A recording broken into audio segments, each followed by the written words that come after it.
नमस्कार, आप सभी का स्वागत है जवाहर नवोदय विद्यालय के प्रवेश परीक्षा की कक्षा में। हम लोग हिंदी की क्लास में पढ़ रहे थे अपठित अनुच्छेद तथा थोड़े-थोड़े से हम लोग पर्यायवाची भी लिखते चल रहे थे। हम आशा करते हैं कि आपने अभी तक की विलोम शब्द जो लिखवाए गए थे वो लर्न कर लिए होंगे और कुछ जो पर्यायवाची लिखवाए जा रहे थे इनमें कुछ तो आपने लर्न कर ही लिए होंगे। और आज हम लोग जो अनुच्छेद पढ़ने जा रहे हैं, पहले आप उसके बारे में थोड़ा सा बताना चाहते हैं कि हम लोग किस विषय में पढ़ने जा रहे हैं। हम लोग पढ़ने जा रहे हैं कि हमारे पर्यावरण के बारे में, कि हमारे पर्यावरण का देखिए एक सिस्टम होता है।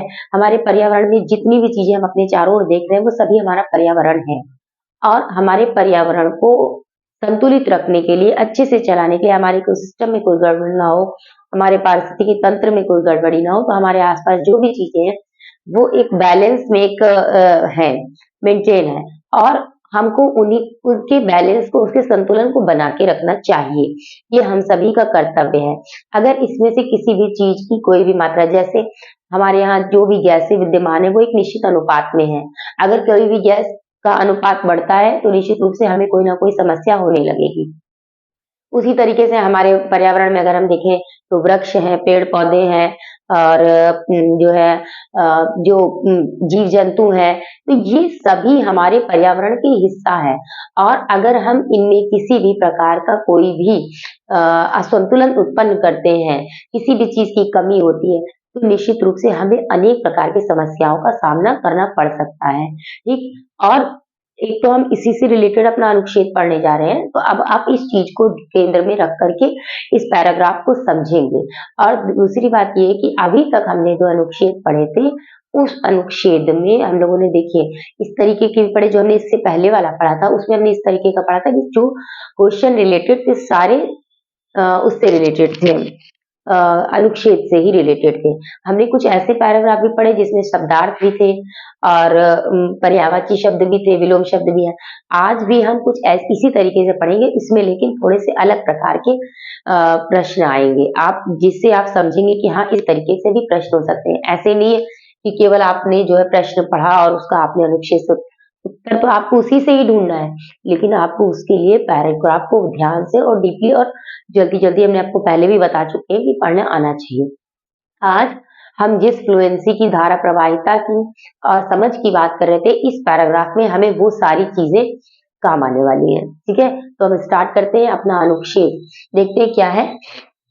भारत एक विशाल देश है जिसमें प्रचुर वन्य जीवन है। वन्य जीवन की बात हो रही है। यहाँ बाघ, शेर, हाथी, राइनो, सभी प्रकार की मछलियां और सुंदर विदेशी पक्षी भी मिलते हैं। दुख की बात यह है कि प्रत्येक वर्ष हम अनेक पशुओं को खो रहे हैं। लालची लोग पशुओं को उनकी हड्डियों, खालों और उनके अन्य अंगों के लिए मारते हैं और उन पशुओं को ऊंचे दामों पर बेचते हैं। अनेक कंपनियां जहरीले रसायनों को उन नदियों में बहने देती हैं जिनमें पशु पानी पीने आते हैं। साथ ही वृक्षों को काट कर हम अन्य क्षेत्रों को भी हम वन्य क्षेत्रों को भी सॉरी हम वन्य क्षेत्रों को भी घटा रहे हैं, जो क्या है, उनका प्राकृतिक घर है। यदि हमने यह नहीं रोका तो हम अपने पृथ्वी ग्रह के पारिस्थितिकी तंत्र को क्षति पहुंचाएंगे। हमें अपनी मूल्यवान विरासत के लिए सभी प्रयत्न करने चाहिए। मूल्यवान विरासत को बचाने के लिए सभी प्रयत्न करने चाहिए। अब हम देखते हैं कि इसके प्रश्न क्या है। अनुच्छेद पहला है, मूल्यवान विरासत किसे कहा गया है? तो आप बताइए, स्टार्टिंग कहाँ से हुई थी कि भारत एक विशाल देश में प्रचुर वन्य जीवन है। इस प्रचुर वन्य जीवन को ही बचाने की बात की जा रही है, यही मूल्यवान विरासत है। देखिए, आप एक बार पहले ऑप्शन जरूर पढ़ेंगे। कभी कभी ऑप्शन पढ़ते ही आपको जब ऑप्शन में नहीं समझ में आता है तब हम उसके अनुच्छेद पर जाते हैं और तब हम अर्थ समझने के बाद बिल्कुल उचित उत्तर जान लेते हैं। तो शेर, बाघ, पक्षी, संपूर्ण वन्य जीवन, ठीक। तो संपूर्ण वन्य जीवन में जब आए की बात होगी तो संपूर्ण वन्य जीवन में ये सभी आ जाते हैं। तो हमारा जो बिल्कुल सही उत्तर होगा वो क्या होगा? संपूर्ण वन्य जीवन। अगला प्रश्न है, अनुच्छेद में पशुओं को खोने के कारण दिए गए हैं। देखिए 2, 3, 4, 5। अब ये पढ़ने वाली बात है, इसी जगह हम आपको बता रहे थे कि देखिए कुछ लोग यही से गिन लेंगे, हड्डियों, खालों और उनके अन्य अंगों। देखिए पहला कारण दिया गया है कि लोग क्यों मारते हैं पशुओं को, खोना यानी मर जाएंगे तो वो खो ही देंगे हम उनको ना। तो पहला कारण दिया गया है कि हड्डी, खाल और उनके अनेक अंगों के लिए, ठीक,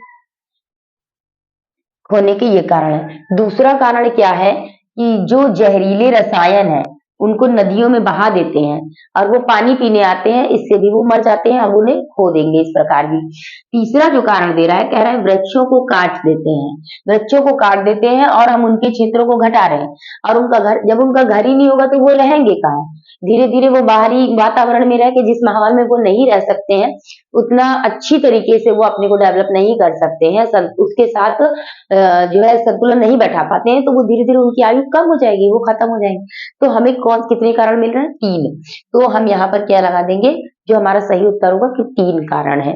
अगला प्रश्न है कि लेखक आग्रह कर रहा है। अब बताइए, लेखक की तो कहीं बात ही नहीं है, आप इसी से डर जाएंगे। लेकिन आप देखिए, पहले पहले हम क्या पढ़ेंगे, हमको घबराना नहीं है, हमें क्या करना है, हमें सबसे पहले ऑप्शन पढ़ना है, ठीक है। ऑप्शन में क्या दे रहा है, लिखा है कि पशुओं को मारने के लिए, पशुओं के व्यापार के लिए, वृक्षों को काटने के लिए, वन्य जीवन की रक्षा के लिए। आप बताइए आपको क्या सही उत्तर लग रहा है?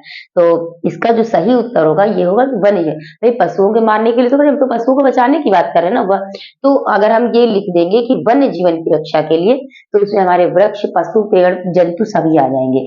अगला प्रश्न हम देखते हैं। अगला प्रश्न है, पारिस्थितिकी तंत्र शब्द का प्रयोग होता है जब हम बात करते हैं। हमने आपको बताया था पारिस्थितिकी तंत्र की बात होती है, तो इसका मतलब है कि हमारा जो पर्यावरण है ना, और उस पर्यावरण में जो हमारा वन्य जीवन, ये सब चीजें हैं, इन्हीं सब चीजों की। तो हम देखते हैं कि हमारे ऑप्शन क्या है, कि मौसम की, जलवायु की, हमारे पर्यावरण की, वैज्ञानिक विधि की। हम आपको बता चुके हैं कि पर्यावरण, पारिस्थितिकी तंत्र पर्यावरण है, और उसी में संतुलन की बात की जा रही है। यदि हमने यहाँ यह नहीं रोका, यदि हमने यहाँ यह नहीं रोका, इसमें जो यह शब्द है ये किसके लिए आया है, ये किसके लिए प्रयुक्त हुआ है? तो देखिए, हम अगर इस लाइन को पढ़ेंगे तो आप देख लेंगे कि यहाँ पर दे रहा था, यदि हमने यह नहीं रोका तो हम अपने पृथ्वी ग्रह के पारिस्थितिकी तंत्र को क्षति पहुंचाएंगे। ठीक है, क्या करेंगे? पारिस्थितिकी तंत्र को क्षति पहुंचाएंगे। ठीक, तो क्या नहीं रोका, मतलब हमने अपने वन मतलब पशुओं को मरने से नहीं रोका, मतलब हमने अपने पर्यावरण को बचाने के लिए सोची, पर्यावरण को नष्ट होने से नहीं रोका, या पर्यावरण को बिगड़ने से नहीं रोका। देखते हैं हम हमारा इसमें क्या है प्रश्न। हमको शब्द तो यहाँ मिल रहा है, पशुओं को मारना, वृक्षों को काटना। देखिए, सभी निगेटिव ही आंसर दे रहा है, तो ये तो नहीं होगा, क्योंकि कहीं भी किसी भी आप किताब में किसी भी चीज के बारे में पढ़ेंगे तो निगेटिव बात तो नहीं कहता है करने के लिए, नकारात्मक कार्य को तो बढ़ावा नहीं देगा कोई भी। तो हम अपने पर्यावरण को बिगाड़ना है, यह शब्द किसके लिए है, क्या नहीं रोका, जो हम पर्यावरण को अपने बिगाड़ रहे हैं। ठीक है, तो हमारे आज ये अनुच्छेद कंप्लीट हुआ, और कुछ अनुच्छेद हम और भी आपको पढ़ाएंगे इसी तरीके से, जो अलग तरीके के होंगे। हम अगर आपको लिखवा रहे हैं अनुच्छेद, तो ये नहीं, इसका मतलब ये नहीं कि हम आपको अनुच्छेद के आपको अनुच्छेद रट लेंगे। आपको ये समझना है कि अनुच्छेद मतलब ऐसा नहीं है कि आपको कोई कहानी दे देगा और कहानी से पूछ लेगा उत्तर। कहा वो आपके मतलब विज्ञान से भी रिलेटेड हो सकता है, और किसी ज्वलंत जो उस समय का करंट टॉपिक हो सकता है, वो भी हो सकता है। ठीक है, तो हमें क्या है कि आपको बस ध्यान यही रखना है कि धारा प्रवाह जल्दी समझ के साथ, ठीक। और ऑप्शन पढ़ने के बाद और उसके बाद अनुच्छेद में भी देखने, बस आस-पास का उत्तर नहीं, उचित उत्तर को लगाना है। ठीक, तो अब हम कर लेते हैं पर्यायवाची शब्द।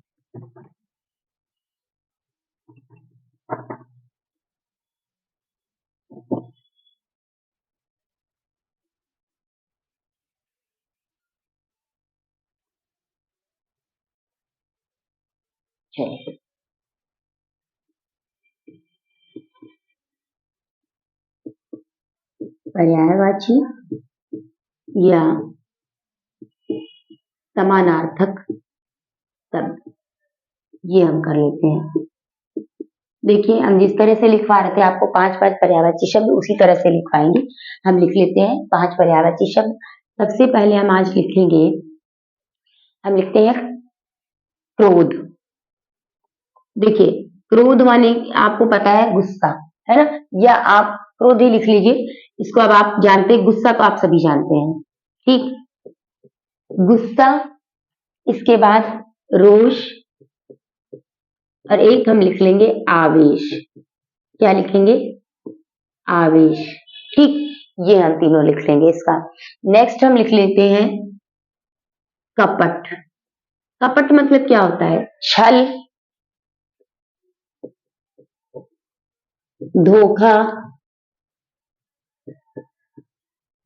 और नेक्स्ट होगा एक हम और लिख लेते हैं वंचना। इसको आप ध्यान में दीजिएगा, ये आपके लिए नया शब्द है और ये आपके व्यवहारिक तौर पे ये प्रयोग भी नहीं करते हैं आप।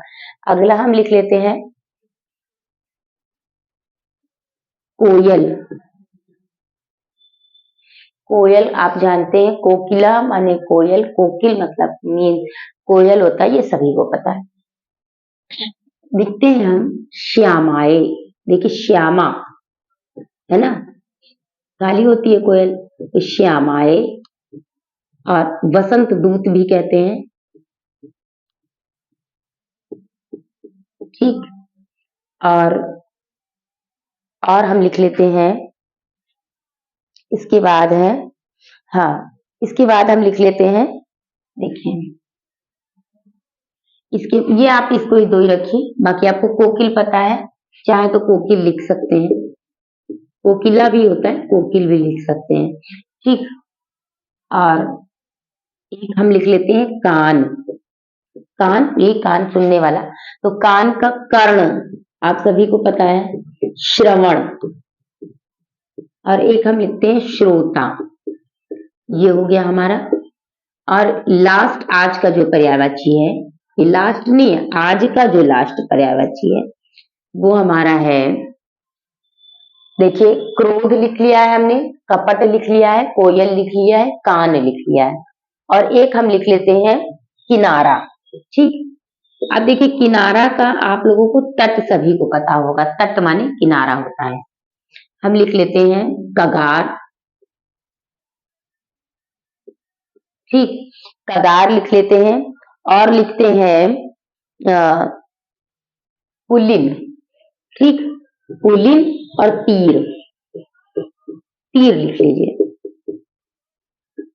ठीक, अब हमारे ये आज के जो पर्यायवाची थे, ठीक है, हाँ पुल्लिन, तट माने किनारा आप लोगों को पता है, ये हमारे आज के पर्यायवाची हो गए 5। इस तरह से आप, अगर जिस तरह से हम आपको बता रहे हैं आप इस तरीके से थोड़ा थोड़ा पढ़ते चलेंगे तो निश्चित रूप से केवल आपको मेहनत करनी है, तो जैसे मैथ में सबसे ज्यादा मेहनत करनी है, हिंदी में सबसे कम मेहनत करनी है। ठीक, और किताब पढ़नी नहीं आती तो किताब पढ़िए, इमला लिखिए, खूब बढ़िया से सब हो जाएगा आपका।